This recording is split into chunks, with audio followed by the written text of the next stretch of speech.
So I feel like we're in a bit of a meta where it's just a simple case of nuking the entire room and just calling it a day. So I decided to make a build where it's more focused on buffing your allies and keeping them alive, rather than just simply nuking the entire room. Although with this build you can do that, it's not going to be the main focus. What I'll do is I'll discuss the general purpose and role of this build. So obviously starting off, it's going to be a support role. Taking off, we're going to be looking at trying to crowd control a lot of enemies. First of all, we're going to be damage buffing all our teammates, and if you want, you can do some shield regeneration. So what I'll do is I'll explain some of the abilities real quick. I won't go super in detail with them. Starting off with Shock. Now this isn't the greatest ability by itself. It is purely used for crowd control, and that is pretty much it. It doesn't really have any other features. However, if you do pair it with its augment Shock Trooper, this becomes one of the greatest abilities in this game by far, purely because of the electric damage it starts giving onto your weapons, and electric is a really good element. Not to mention with Shock, how it scales is it is a 1-to-1 ratio with your strength. So if you have 200% strength, you would get a 200% additional bonus. If you have 300 strength, 300. If you have 167, you get 167, you know. Now, moving on to speed, this ability in itself is fairly self-explanatory. It will just increase the speed of your movement. It will also increase your reload speed as well. However, the one thing it doesn't actually explain is it increases your attack speed for melees, so this is actually quite handy if you're using a melee build, or just anybody in general in your team using a melee build. Now, moving on to Electric Shield, which in my opinion is probably the best ability in this game. What this ability does is it increases your damage while shooting through the shield by 50%. It will be electric damage. What this doesn't actually explain, however, is it gives a crit multiplier of 100%. This is an additive multiplier, however. So if you do have a crit multiplier of 5 and you shoot through the electric shield, your crit multiplier will go up to 10. It also has the ability to stack 6 times, so if you apply the shield 6 times, all in front of each other, when you shoot through it, it will do 6 times the damage than the original first shield. Moving on, we have Discharge. Now this ability you don't generally use on Vault too much, it generally gets subsumed.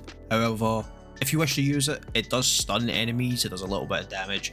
It's really good for crowd control, but like I said, you don't generally use this ability.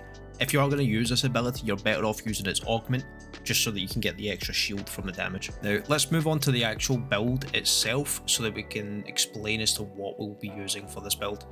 So let's start off with the aura. The aura we'll be using is Corrosive Projection.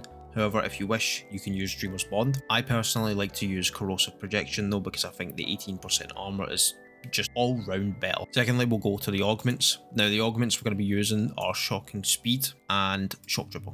Shock Trooper we're going to be having regardless, so we may as well just use it.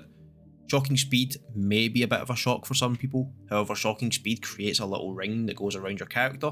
Once enemies come in contact with that ring, it will cause an electric proc, which will cause them to be stunned. So this is ideal for if you're using any melee builds, or if your teammates are using melee builds. This means that they will be constantly stunning the enemies that they come in contact with, which means that they're less likely to die going forward. Moving on, let's add some range. So let's look at Archon Stretch. This will give us some constant energy regen, purely because we're obviously doing electric damage, so why not have this? There's no need to not have this. If you don't have Archon Stretch, you can just use the original one. It just means your energy regen might be a little bit not as ideal compared to the Archon Stretch, obviously. Secondly, let's add some strength to the build, so we'll be going with Blind Rage. Since we have Archon Stretch, we don't really need to worry about the efficiency, in my opinion. If you don't have Archon Stretch, maybe use Transient Fortitude. However, you're going to be missing out on some of the strength, but it's up to yourself at the end of the day. Now, let's add some actual ability duration. So we'll slap on Prime Continuity. If you have the regular one and you don't have Prime Continuity, just use the regular one, obviously.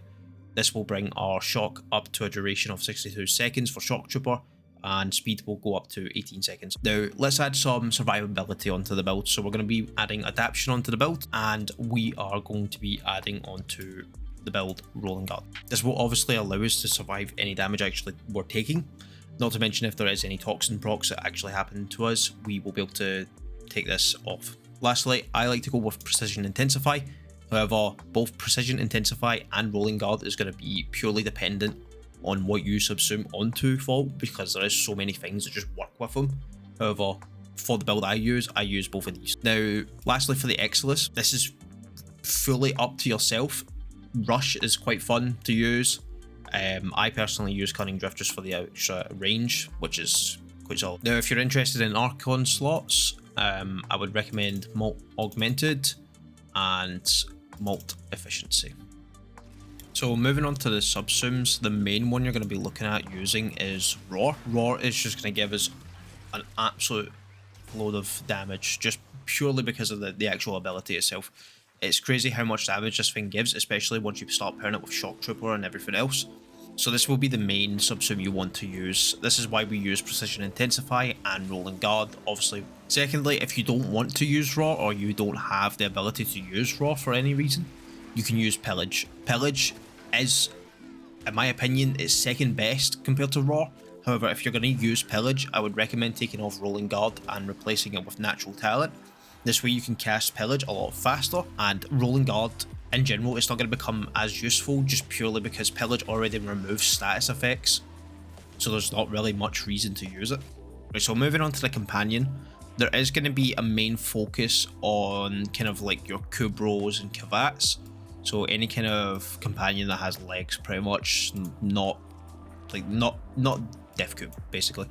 The reason why we want some kind of ground unit for a companion is purely because of the fact that they have duplex bond.